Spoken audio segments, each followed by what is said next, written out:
Kainaman niya. Sabihin mo daw doon, Marcos, sa manager natin na hindi na matugtog sa masunod doon. Galaw mo namang pwede naman magpaalam ng maayos. Hinigit yung damit ko para lang magpa-picture sa kanila. Ako naman yung mabait at hindi naman ako nasira tuloy. Patatak niya, no, si Kay pa yan. Sirain pa. Sabi nang matugtog sa masunod dyan. Dala ko pa yung mamahaling kong gitara. Kanya lang gawin. Talaga man yung magpa-picture sa iyo ata doon. Uy, gabihis na. Uwi na kayo. Bakit nang ganyan ay? Ikaw nga ni Natilian eh. Kahigitin pa yung damit ko.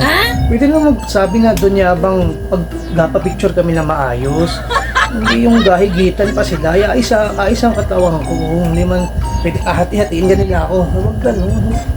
Yung mahirap pag sikat ay. Abang talaga naman ay doon yabang. Hala, ganun na lang. Sabihin mo sa masunod. Tuwaan ng mahirap yung ganyan ay ikaw tayong pogi mo.